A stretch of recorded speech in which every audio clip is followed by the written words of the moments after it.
Get started.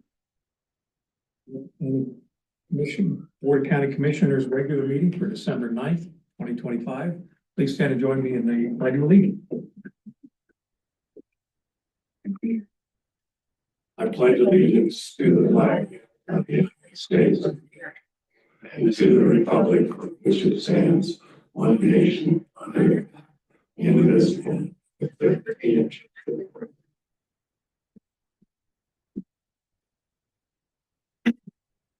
Thank you, everybody. It's good to see everybody here today. Do we have any edits or additions to our agenda for this morning? Terry? No. Chairman, was it your intent to go forward with the executive session? Yes. Okay. Yeah. Hearing none, we'll approve the agenda as submitted. Constituent time.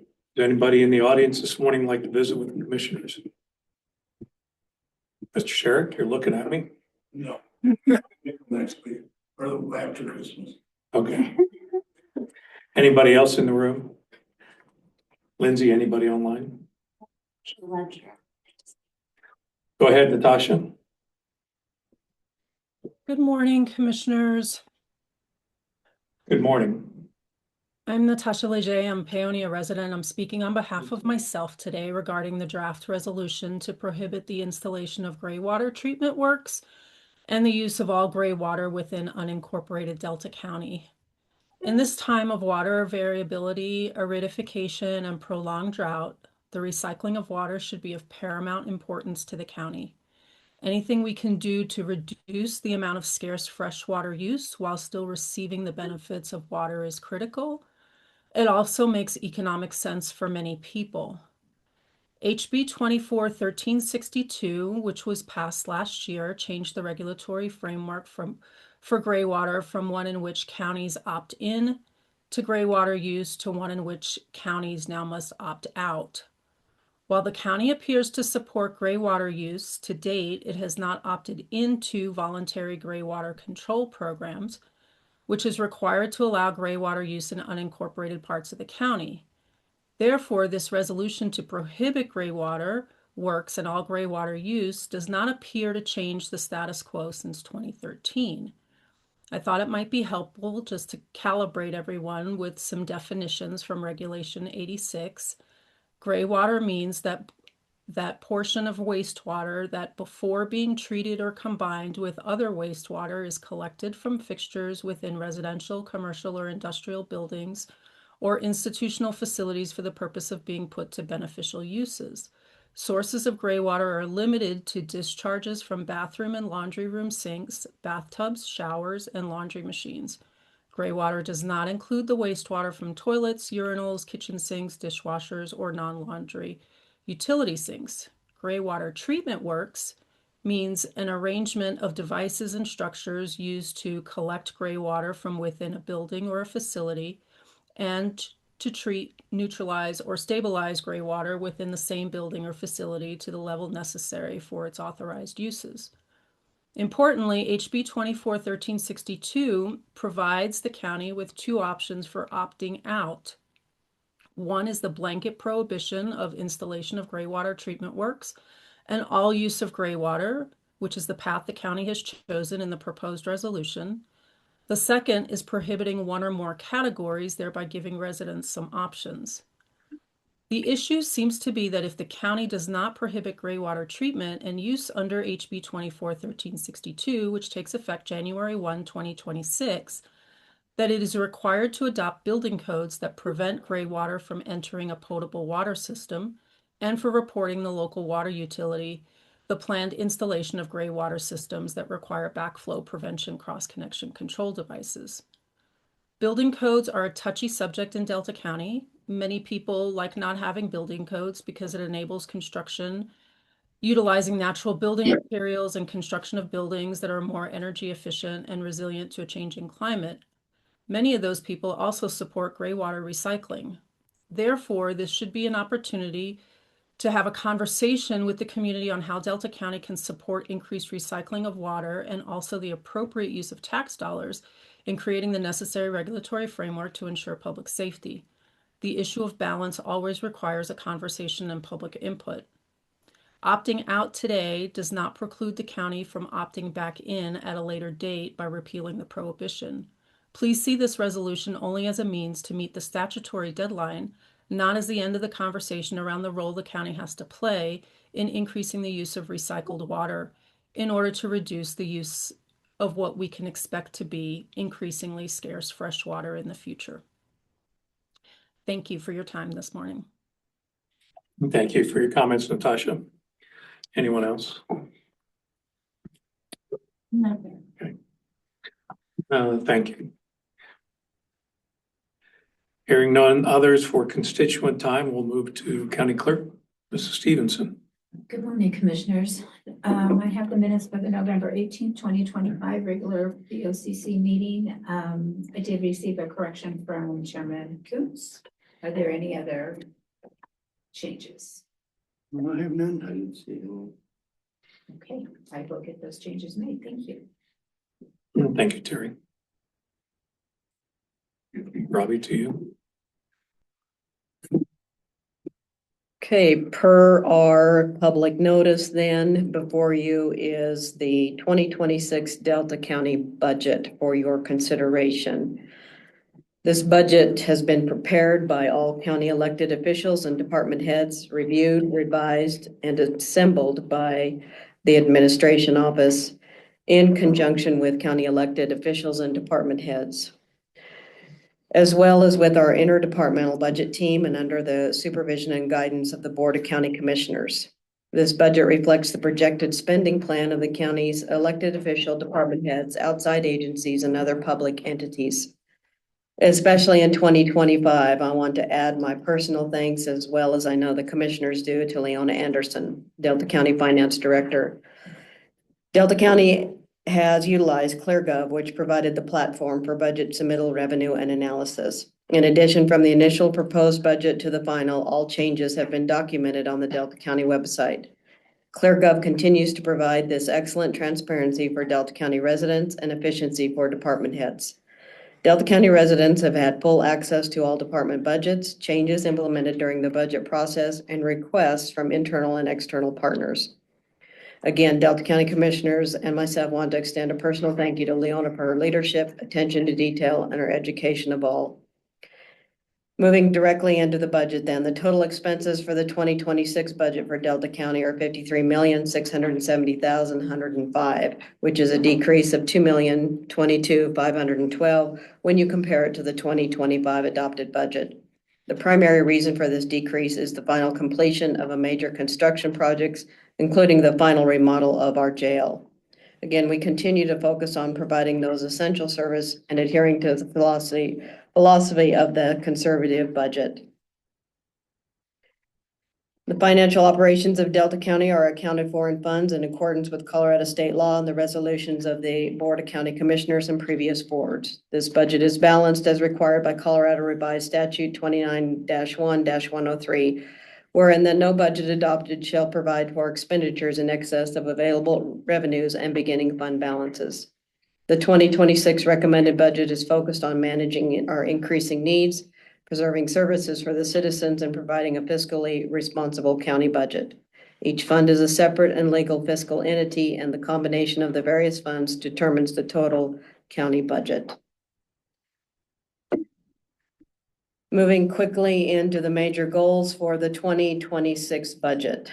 Additional general fund dollars, capital improvement funding, and highway user tax fee revenue will be used to asphalt G50 road from the railroad tracks to the Colorado Parks and Wildlife area, 1400 road from F road to E road, 1400 road to 348 to Highway 348, Redlands Mesa road portions, Q25 road portions, 1550 road portions, D road portions, and the 5th and Grand Avenue intersection in Paonia. Additional dollars have also been allocated to Road and Bridge in 2026 to increase the road miles that will be chip sealed, and all are based on yearly road assessments. Per the public hearing then, the actual dollars submitted for the Secure Rural School dollars were distributed as follows. $25,820.44 to the school district, $25,820.44 to the county road and bridge. There was not enough funds for the Title III allocation. The total payments were $51,640.88. All Delta County employees will receive a 1.5% cost of living adjustment. Health insurance in Delta County did increase 11% in 2026, and Delta County will continue to cover the entire cost of the employee insurance at the PPO 7 level. In addition to addressing employee retention, Delta County will maintain the employer share of employees plus spouse, children, and family match. Health insurance employee is a total annual cost to Delta County of $3,265,575. One additional FTE is added to this year's budget to address specific needs for the GIS and E91 department with one additional employee. Public Sales Tax Initiative is a standalone fund to accurately account for expenditures, revenue, and results. Capital improvement funding of major construction projects will include additional dollars, again, in road and bridge. Again, Delta County has been very successful in obtaining significant grants to support recreation projects, infrastructure, and economic development. Our Veterans Affairs program has seen additional expansion, and the county budget reflects that. Our major challenge here in Delta County is, just like every other county, is the economy, both locally and at the state level. It is starting to continue to see a slowdown. The 2026 budget reflects a continued conservative approach to funding and the ever-increasing state mandates. Again, we continue to diversify our economy with the funding of One Delta County, as well as economic development with the mill. Our revenues, our assessed valuation increased by 71,000,361, and Delta County continues to keep their portion of the mill levy as low as possible. In 2026, the mill levy will decrease from a cap of 18.057 to 14.056. The residential rate assessment for school districts is at 6.05, and the residential for actual rate assessment is at 7.05. Our public safety funding then continues to see an increase as the demand for all services increase.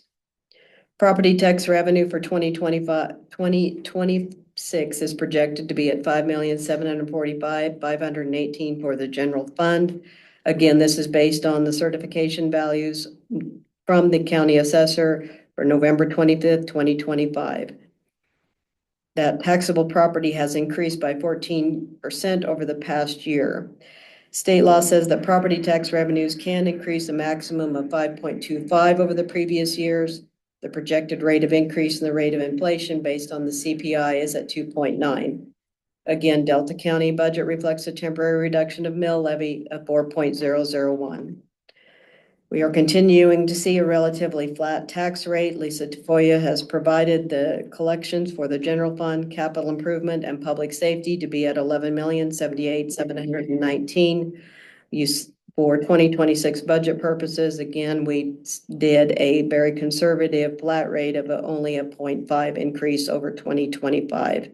We'll note that the last quarter for 2026 that we have received from Lisa shows a decrease in sales tax of approximately 3.14%. You'll see the PILT dollars, payment in lieu of taxes, $920,024 for projected for 2026. And we did see a decrease in highway user tax fund of $68,766 for a total of $3,453,727 for road and bridge. Total budgeted revenues for 2026 are $48,003,118, which is a decrease of $1,314,912 when compared to the 2026. Expenditures for all funds are detailed in the county budget. We do only have one lease purchase agreement, and this is the compactor at a 5-year lease for the payment of $242,860. Again, all department heads, all elected officials, county commissioners were very diligent in working on this budget. There was market adjustments put in place for several departments. There will be market adjustments that will be evaluated in July once we see how the economy continues to progress in 2026. And meanwhile, making sure that our employees are taken care of with the 11% increase in our county insurance, as well as decreasing the actual mill levy for Delta County residents. At this time, I will turn it over to Leona Anderson, Finance Director, for any additional comments before we move to the resolutions for the adoption and the actual allocation and the mill levy certification.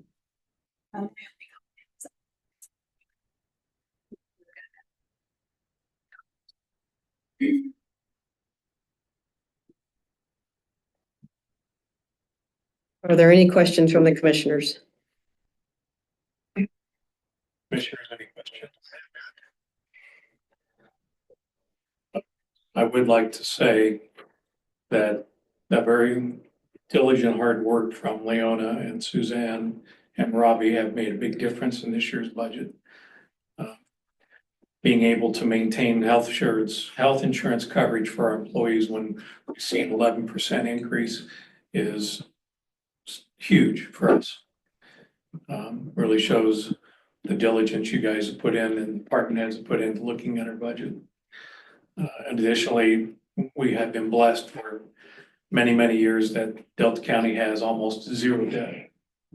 I think we have 2 remaining payments on that compactor that's used at the landfill, which is an enterprise fund. So from my position, I want to say thank you guys. Really appreciate what you've done here and done for not just the budget, but for Delta County and Delta County employees. It's been substantial. So absolutely, you guys are doing a great job. Absolutely amazing. Look at all these numbers, how you do all this stuff and make it all balance and get all these things done. Yes, everything balanced and in the time frame that you have to meet with the state and county and feds, and just shows your diligence and your competency in the position that you hold. And I thank you all very much. Robbie, anything else before we move on to the resolutions? Not at this time. Okay. Gentlemen, we have some action items before us. First will be the adoption of the 2026 budget. This will be resolution 2025 R49.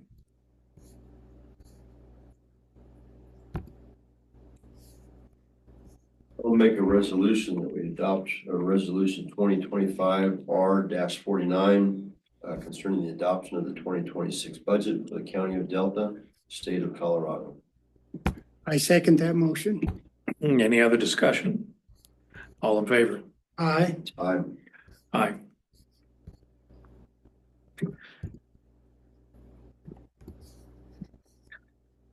I have a clean copy of the signature here.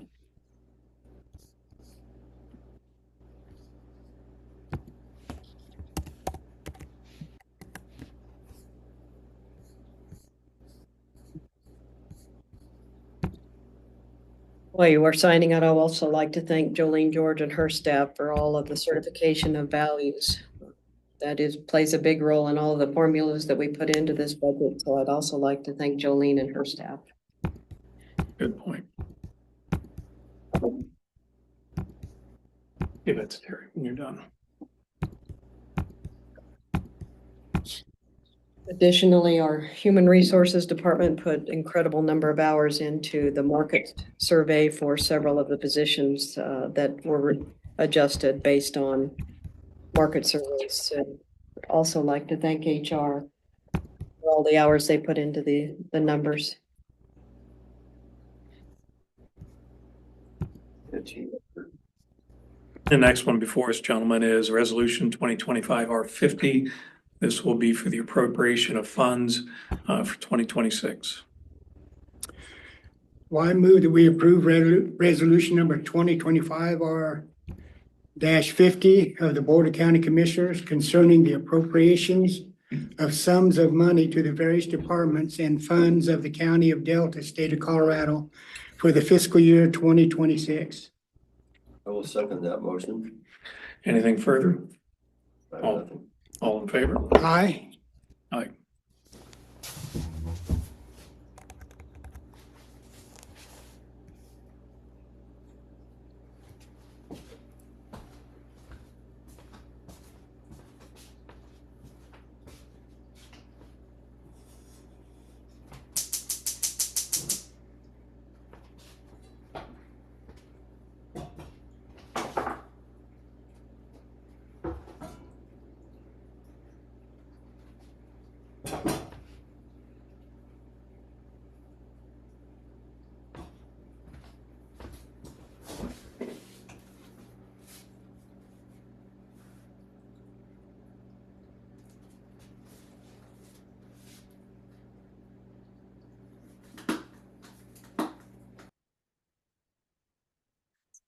Last one in front of this gentleman is Resolution 2025 R51. This would be for levying property taxes for the year of 2025.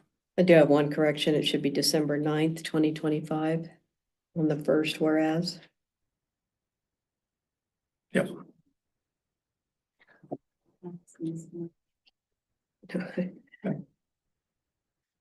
I will make a motion that we adopt resolution 2025 R-51 of the Board of County Commissioners concerning the levying of property taxes for the year 2025 for the County of Delta, State of Colorado fiscal year 2026. With one correction, date change from December 10th to December 9th on the first whereas. I second that. Anything further, gentlemen? All in favor? Aye. Aye. Aye.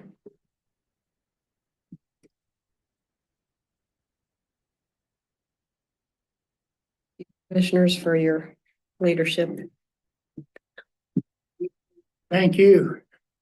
Leona, anything else? Leona, free to go.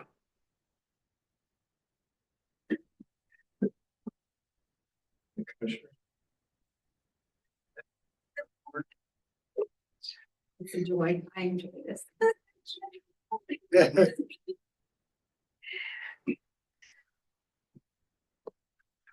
Right, next for your consideration is a resolution prohibiting the installation of gray water treatment works and the use of all gray water. Turn it over to Sam.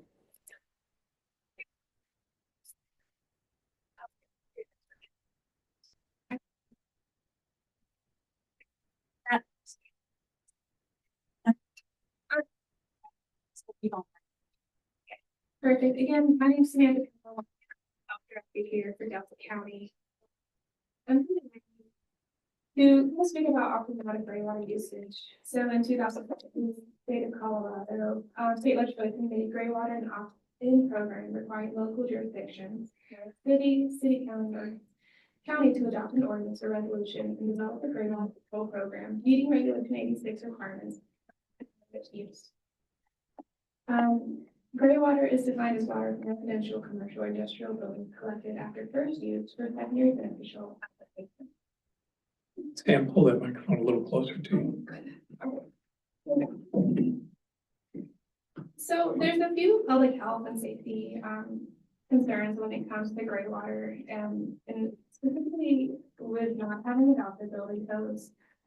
The most significant area of concern revolves around potential risk of public health and safety. So we have a pretty big risk of pathogen and chemical transmission when it comes to gray water. One of the biggest things is source contamination. State regulations often classify water from bathtubs, showers, and clothes washers as cleaner gray water. However, Delta County Environmental Health is concerned about the high-risk sources, specifically excluded from many residential gray water systems, namely kitchen sink and dishwasher water, which contain high levels of food particles, grease, and potent cleaning chemicals. The risk is that homeowners may illegally divert these high-risk sources to their gray water systems. We also have issues when it comes to microbial loads. So untreated gray water can carry fecal coliforms and other pathogens like E. coli and salmonella, primarily from shower and bathtub runoff, especially if used for cleaning infants or heavily soiled clothing. pathogen concentration can fluctuate significantly. And then we also have aerosolization and direct contact. The use of gray water for surface irrigation risks an aerosol and pathogens, which can be inhaled or allowing direct contact with contaminated soil. One of the issues as well is the contamination of groundwater. The county's resilience on shallow domestic wells for potable water makes subsurface contamination a critical risk. Gray water dispersal fields, especially with saturated or placed in unsuitable soils, can become conduits for pathogens and nitrates from water detergents to reach the unconfined shallow aquifers. The concept of adequate vertical separation, so the distance between the dispersal field and the water table, is difficult to enforce uniformly across Delta County's diverse hydrology. The irrigation is prohibited when the ground is frozen, plants are dormant, during rainfall events, or if the ground is saturated. Another consideration that we are really kind of adamant about is vector attraction and system misuse. Improperly designed or failing systems can lead to surface ponding, which is a perfect breeding for Helix mosquitoes, which, if you've been in Delta County for a little bit, we have had a Nile issue, and so we can breed mosquitoes that can carry West Nile if the system is misused. Another issue is the system misuse and lack of enforcement. So mainly the black water diversion. The greatest fear is the illegal diversion of toilet waste or black water into the gray water system, which instantly turns a moderate risk system into a high risk standardization hazard. Without constant monitoring, the county has no effective mechanism to prevent this misuse.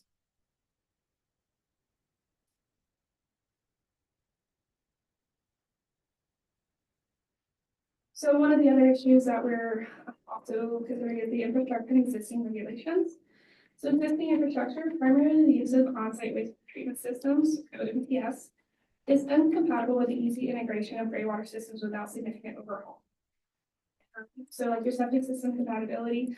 So OWTS sizing is based on the total estimated water flow, including gray. By separating gray water, septic tank and leach field for black water only must be completely re-permitted and re-engineered to account for the reduced highly concentrated flow. This absence in substantial engineering installation costs the whole. The gray water system itself requires a secondary dispersal field, doubling the required ground area and adding another layer of complexity to the OWTS permit. We also come to the conclusion of a plumbing code conflict. We view the state gray water standards as lacking integration with existing building and plumbing codes for us. A gray water system essentially creates a dual plumbing system within the home, requiring stringent anti-siphon and cross connection control to ensure gray water doesn't accidentally enter the potable supply. The lack of detail county adopted codes for these systems creates a legal and inspection gap. And then finally, for the statistical suitability, much of Delta County is characterized by shallow bedrock, high clay content, and caliche layers, which have historically caused problems for traditional septic leach fields. These soils have poor hydraulic conductivity, meaning they absorb water slowly. Applying gray water to these areas often results in surface ponding, runoff into waterways, and public nuisance issue, negating the intended benefit of subsurface irrigation. You know, and so those are really the environmental health risks that we see with gray water. You know, EH has gone to quite a few different trainings and such, and we went to one in Denver, and it was labeled DIY gray water systems for homeowners, and it was a 5-hour class, and the last 45 minutes, pretty much the whole entire class walked out due to the fact that once they got through how to install it, these are the parts they need. What got people was that you were still required to have a professional plumber design your system and install it. This is not a DIY homeowner issue, you know, so this is going to cost you $5,000 to $8,000 to put into a system, and then you're going to have to change habits that people don't want to change. You know, a lot of our soaps are high in salt, so you know if a person doesn't put in the soaps, which can get really costly, you know they're going to kill everything they touch because of that high saline content. You know, putting holes into your own building structures is always a little dicey, especially without having building codes. You know, you're plumbing through your walls, specifically for, you know, like the laundry landscape and such. And then with, you know, when we're doing this, you know, going through all these trainings, going through the regulations, You know, and I built a laundry landscape gray water program. And, you know, kind of what we're seeing is that, you know, talking to the other counties is that have adopted these, no one puts them in because of they're not cost effective. By the time you install it, you can only use the system for about maybe sometimes 3 months out of the year here in Delta County because our ground freezes. You know, you need the backflow devices, you need that 3-way diverter valve. And it's just, you need that operations maintenance manual. And so these systems are complicated, you know, and not really having like the enforcement pathway. So these things go wrong, you know, and they will go wrong. You know, people aren't gonna wanna change their mulch out for their systems, you know, which is gonna cause pooling, it's gonna cause vector issues, it's gonna cause smells. Oh, the smells, your neighbors are not gonna be pleasant. You know, and so we're already opted out of gray water usage. And it's not like we can't opt in, you know, if we do get building codes, if we do get more of a better enforcement pathway, but right now it's just for Delta County environmental health, you know, for us, it's not a substantial program that we can viably enforce and have people put it in. But we are a part of the gray water group for the state of Colorado. They just started it 2 weeks ago, which is really, really important. And once these regulations kind of, I don't want to say change, but once, you know, a homeowner can install it and it actually is cost effective and they can actually, you know, do it within a reasonable, you know, not $10,000 to put the system in, then I definitely think, you know, it's worth revisiting. But right now, I really strongly suggest that we continue being opted out for this moment. And again, you know, we can revisit. If anybody has any questions, I am more than happy to answer them. You can either, you know, call me in our office or send me an email or stop by. I love to speak and I love the chit chat, and all of my documents are public. And so I can show you kind of, you know, what we did build, because we did build a laundry landscape program, you know, and we got the infrastructure for it. It's just implementing it at this point in our time doesn't seem feasible. Well, Samantha, thank you for that. Your note on this was very detailed and we appreciate that. I know I have multiple questions here for you, but I'll open it up to the other commissioners, see if you guys have questions. Well, didn't Mesa County opt in 5 years ago or something, and they haven't had one application? That is correct. So I actually visited and it was the city of Grand Junction. They opted in about 3 years ago. They actually had a grant and they provided all of the materials needed to put the systems in. They reduced the price for a permit, and they have not had, and I talked about 3 months ago, they have not had a single person apply for a permit to do it. The same thing with the city of Denver. When I went to that conference back in March, at that point in March, they hadn't had a single person do it, and they had all the grants and they had all the money to help them put it in. And homeowners, they just, the cost and analysis of it is not worth it for them. And I've got quite a few other counties that have. So, and again, all this is public record. But Capital Rock did it in 2018, and they piloted it with 29 homes with indoor toilet flushing only. And they incentivized the pilot by providing a couple of $100,000 to reduce system development fees. And they still didn't get a lot of people. And they put in that with cost of units for indoor gray water systems ranging between $5,000 to $8,000, utility doesn't think builders will put it in as an incentive. And the utilities no longer wanted to offer those programs because people weren't investing in it. Well, let's talk about the pros and cons of opt-in and opt-out right now. Absolutely. Okay. Currently, Delta County has a set of Board of Health regulations approving gray water usage. And I don't understand how the opt-in, opt-out would work with that current set of regulations. Does that make those null and void? John, please weigh in on this one.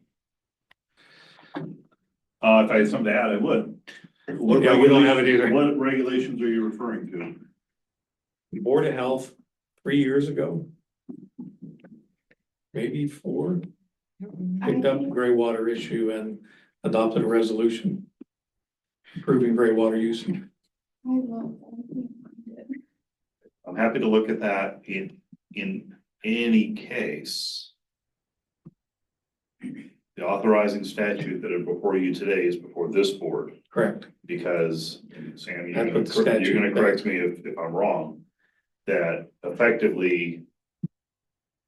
The toggle here is, it's essentially a building code, which of course this board has the authority to enact. And is that kind of the, yeah, okay. So Chairman, my apologies. I have some memory of talking about this with the Board of Health, but I don't remember. I can dig a little bit more to see Would if you we can please? find something. Sure. Okay. We need to make sure we understand the impact here. So Sam, from your notes here, there's 3 things that you're worried about on the opt-in provision here. One is contamination of soils. The second would be incompatibility with plumbing code. And third would be the enforcement mechanism here. Correct. If we opt in this, do we actually have to enforce? Because there is a statute out there that says if there's no funding for enforcement, we can consider enforcement optional. We could.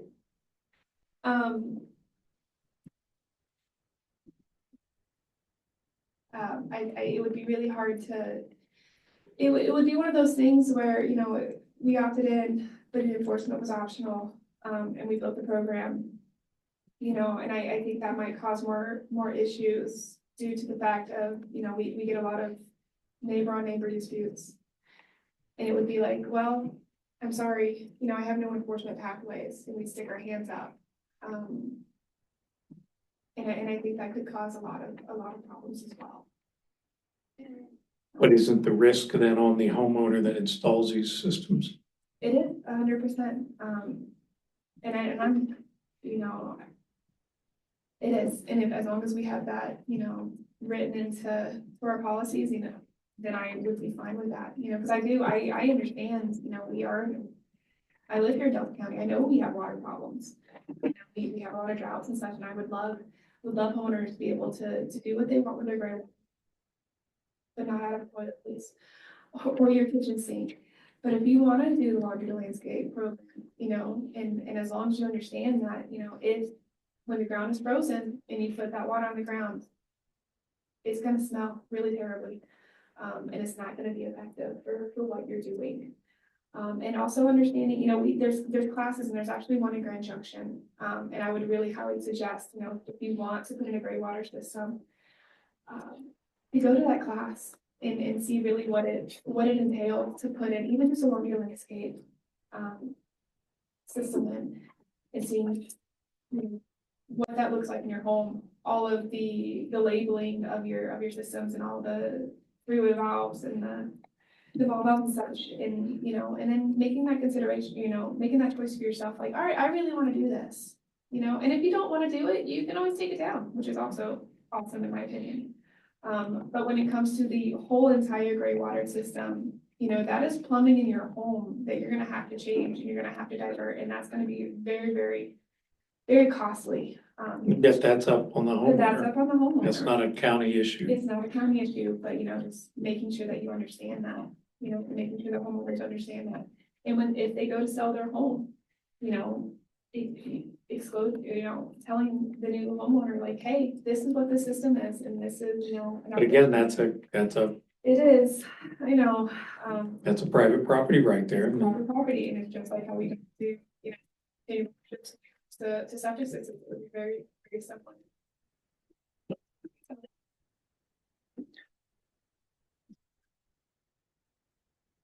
Well, HB 241362 says we have to opt in, opt out by January 1, 2026. I'm not ready to make that decision today. Are you, gentlemen? I don't think I'm ready. I just There's just so many. Who'd have thought gray water could become so murky? Involved. Murky. Very- Murky.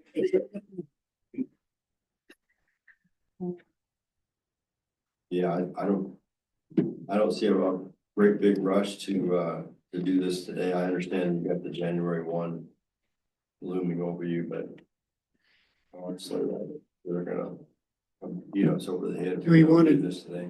Table this and put it on December 16th? Would you please add that to our agenda for next week? The small blessing is, yeah, they're not gonna beat us over the head if we push this. You know, we'll just be automatically opted in January 1st, but we can always opt back out. And so, Well, and we're opting into the. Building codes mandating the inspection and enforcement, Okay. Yeah, which are unfunded, again. that's a given. one day we'll be funded. No, they won't. You keep thinking positive thoughts. What I think we need, the commissioners need for, before next week, is to look at that Board of Health resolution. Good luck, Robbie. And understand how it flanges up with the opt-in, opt-out requirements. We would like to see the citizens of Delta County be able to use their gray water, but we're not gonna have the state force building codes on us.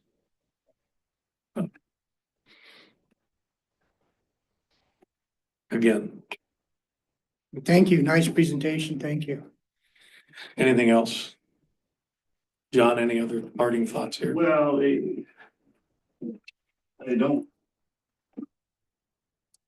I have lots of thoughts that might be more appropriate in an executive session at some point. Having said that, generally, just for clarity and for procedural,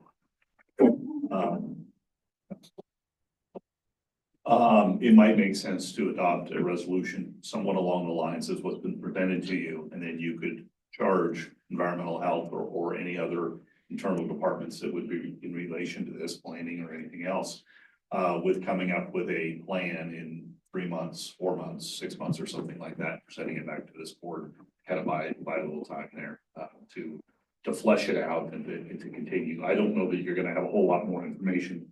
Perhaps you'll have information about if there is a resolution from the Board of Health. You may have that next week, and I don't see beyond that, I don't know. You have a whole I lot just don't more understand why we can't opt out and still have that resolution that we already approved be in effect. Well, I don't have any idea because I haven't seen it. We'll look for it, but we need to remember that's a different board. The Board of Health is a different board. I can't. Without seeing that, I don't know what it says or what authority the Board of Health may have been operating under. We'll look. Ken's gonna look. I'm gonna look. Okay. They're gonna look. Sure, She'll help. sure, yeah. As soon as you guys find something, please let us know.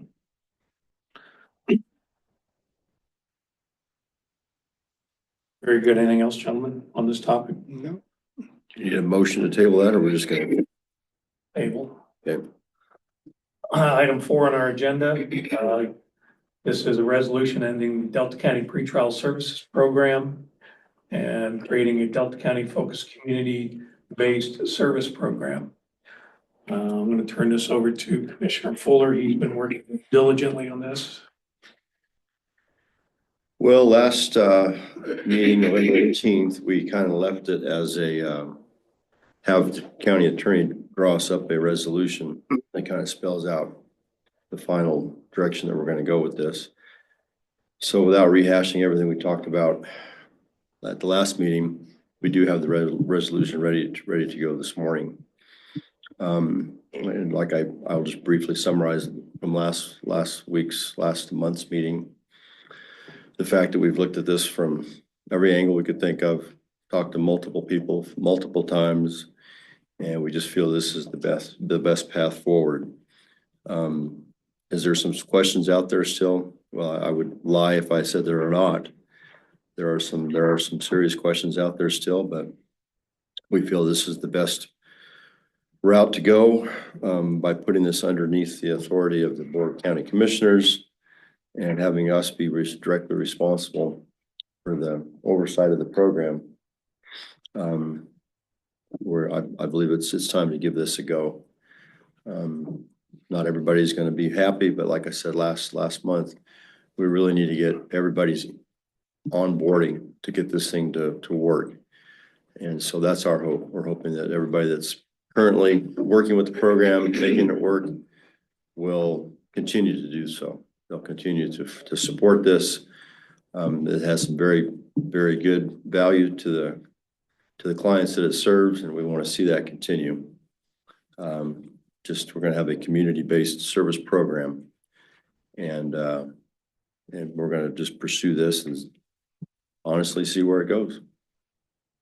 And this action was kind of triggered by the funding that was no longer available. And now the taxpayers will be paying for this program in the tune of 200,000 or something like that. And I'd like to have the taxpayers have a little more say so in the way the program is ran, have some victims on the advisory board and be able to overlook it and work with it and see if we can't make this go.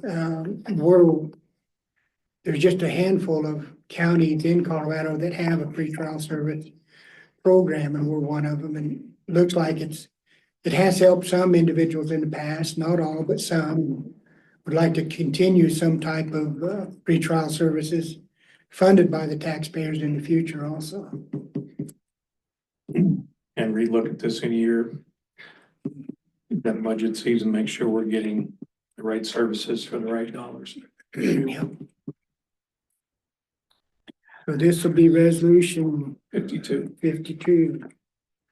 I moved resolution number 2025-R-52, a resolution ending the Delta County Pretrial Services Program as constituted pursuant to CRS 16-4-106 and creating a Delta County focused community-based services program under the direction of the Board of County Commissioners.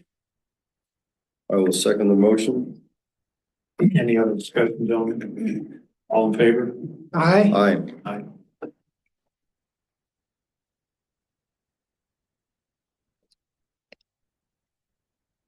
Craig, thanks for all your work on this. You too, John. Of course.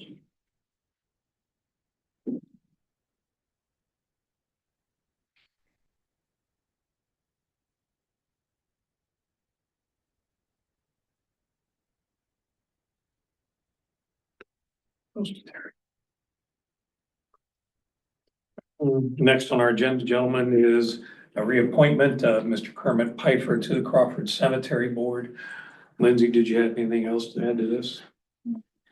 Mr. Piper's term hasn't come up and he has to be reappointed. Be my recommendation we do so. You need a motion. I will make a motion that we consider and reappoint Mr. Kermit Pfeiffer to the Crawford Cemetery. Pfeiffer to the Crawford Cemetery Board. I second that. All in favor? Aye. Aye. Aye. So done. Would you let Kermit know? Thank you. Next is the 2026 holiday schedule. Lindsay, I'll look at you on this one. Did you get that in your packet? It's in the, yeah, Do you agree with everything? look at it again. You're taking off July 4th and Christmas again. I know. You're so demanding. On Friday, so. Yeah. That Can takes, we get Christmas Eve? Nice try. This is an action item, gentlemen. there are no changes from last year, so I'll make a motion that we approve or adopt the 2026 holiday schedule for Delta County government. I second that. All in favor? Aye. Aye. Aye. Lindsay, thank you. And we'll look at you again for the commissioner's schedule.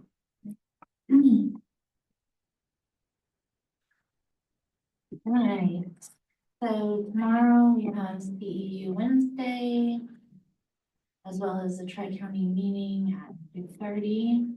That'll be in Grand Junction.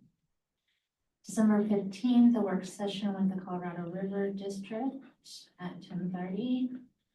December 15th at 5 p.m., a board work session with the fire districts. Where is the work session with the River District? Is that here? Here. Go ahead then, please. December 16th will be our next Board of County Commissioners meeting scheduled at 8:30. December 16th at 1:30 is the Road and Bridge work session, followed by a Board of Health meeting at 3:30 that day. December 25th, the offices are closed for Christmas. That'll include the North Fork Annex, this campus in Delta, but of course, emergency services. So that plays out our December, but let me go.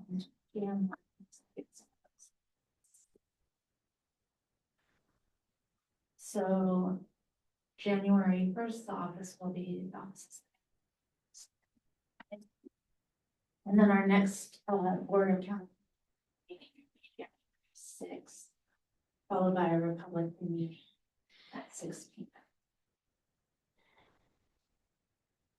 And on the 6th will be our reorganization meeting for 2026, gentlemen.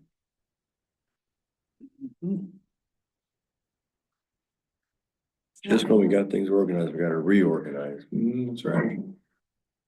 You were organized? Don't look at my desk. And then on the 14th of January is the first day of the Colorado General Assembly. Things will get busy again. We're gonna continue to have the updates on Thursday mornings. Yeah, AG&C meetings. AG&C meetings. Is there anything else that we missed on for the next month? I didn't see anything. Okay.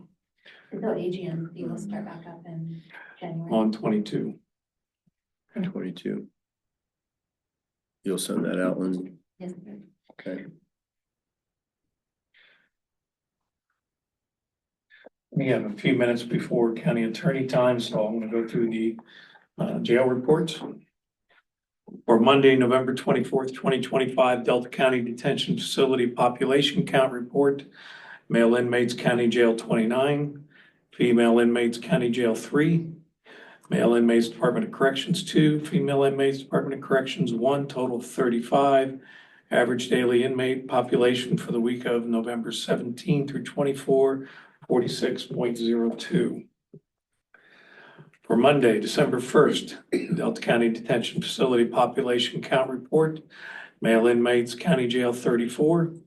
Female inmates, County Jail 7. Male inmates, Department of Corrections 2, and female inmates, Department of Corrections 1, total of 44. Average daily inmate population for the week of November 24 through December 1, 47.58. We have about 7 minutes before the Delta County Attorney's report, so we're going to recess briefly. Thank you, everybody, for being here.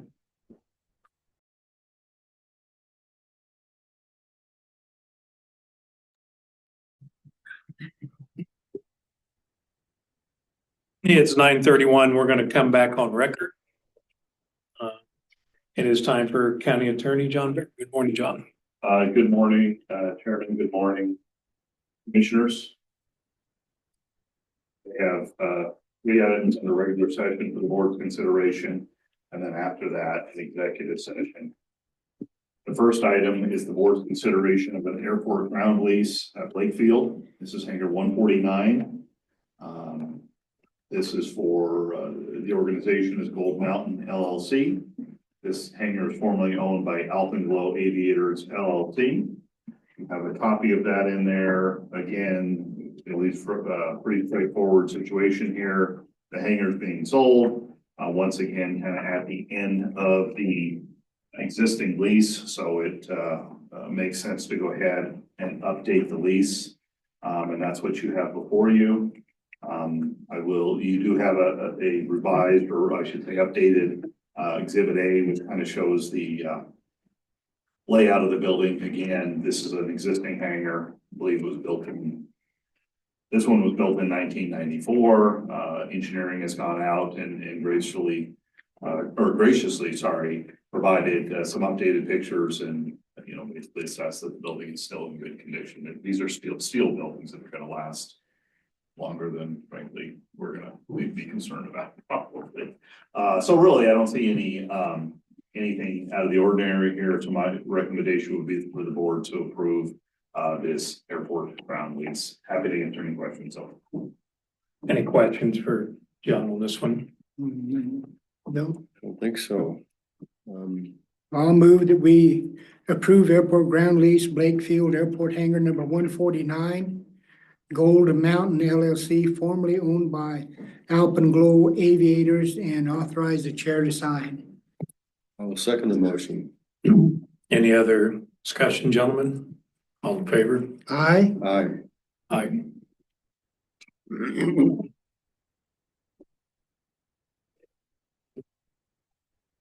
Thank you.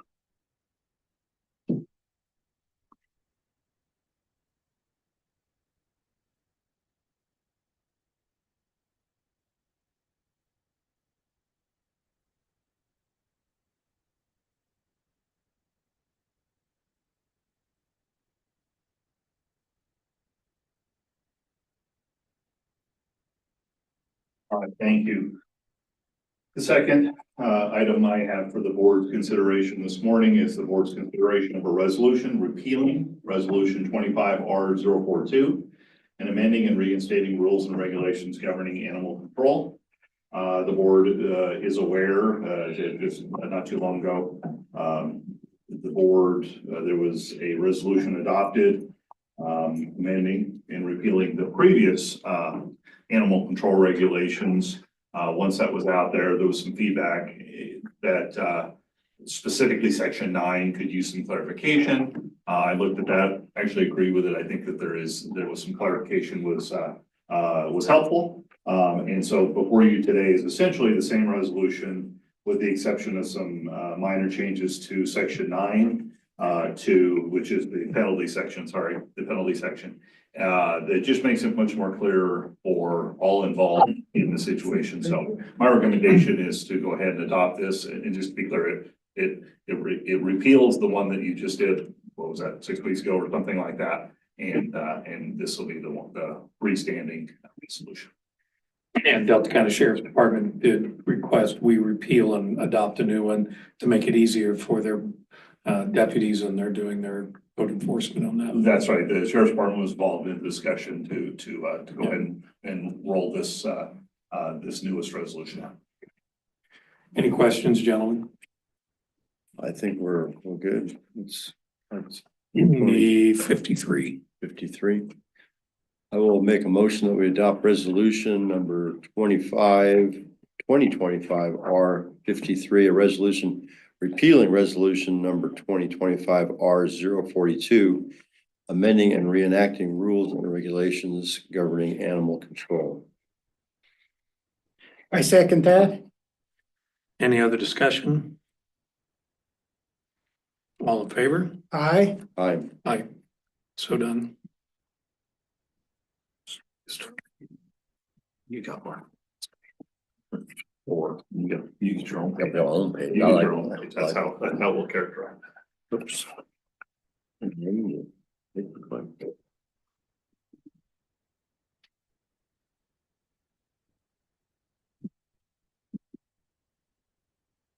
Yeah, that's they'd say, oh, that's not.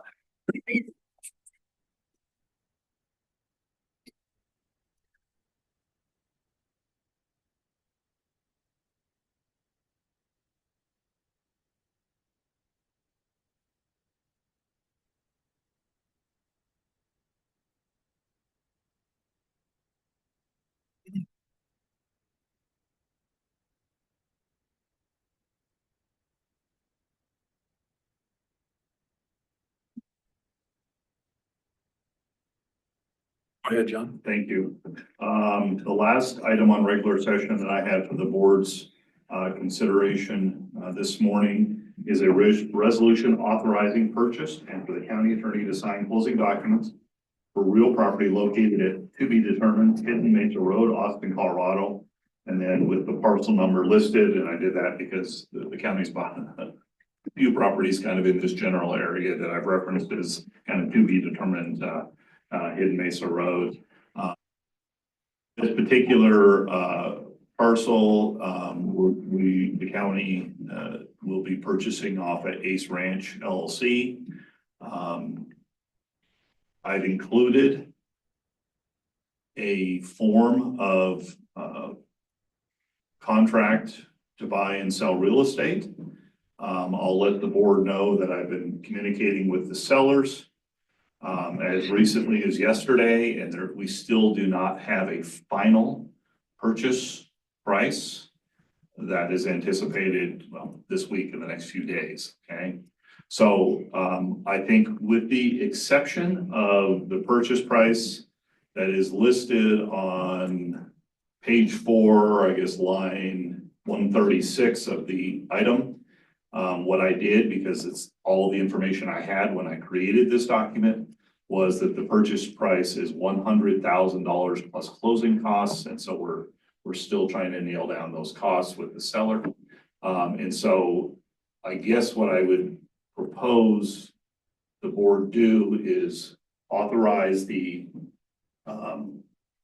purchase, authorize the chair to sign, but with the understanding that those costs are not nailed down yet, and that the chair would not be signing today. Hopefully the chair would sign in the next couple of days. I do not anticipate that those closing costs would be more than, say, $6,000 or something to that effect. So maybe the board, if someone makes a motion, could authorize the chair to sign up to, say, $108,000. Obviously, if something comes back higher than that, we'd have to come back, but we're trying to get this accomplished. So it's not the land price itself, it's the closing costs that are undetermined at this point. Yes, but as I understand it, as this is being put together, that's kind of included to make sure that the seller is made whole. Yeah. In that sense, yes. So, okay, so it's $100,000 for the land plus the closing costs, which could come up to as high as 6, but you recommend.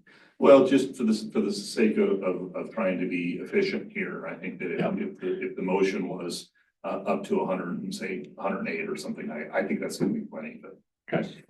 Does that make sense? I'm happy to answer any other questions, but just to be trying to keep this thing low. This is also a relatively short timeline for closing as well. So will, the resolution will be signed by the Board of County Commissioners?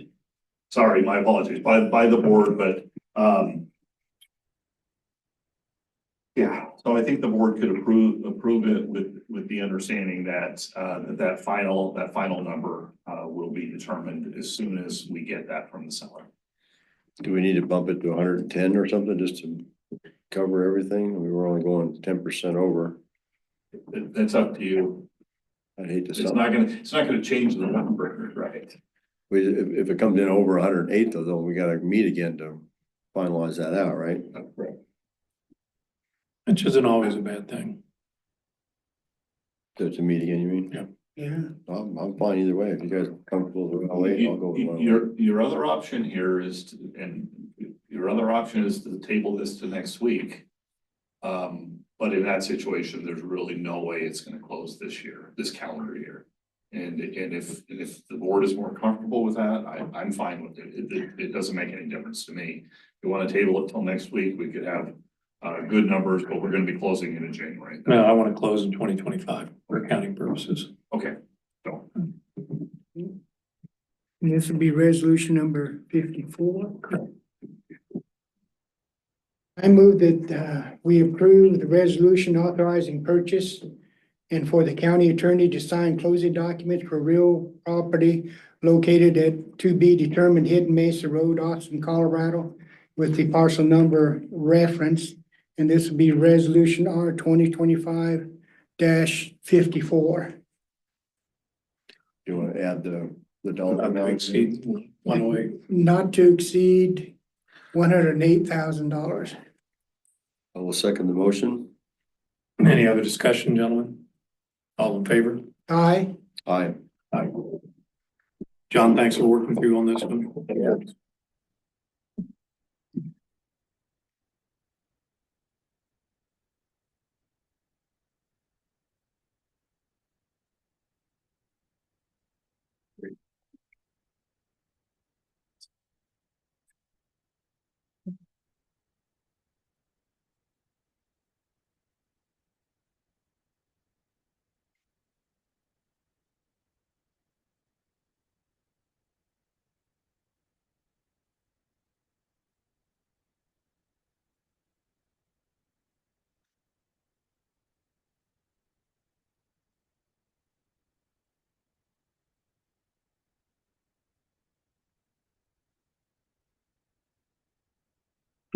John, anything else?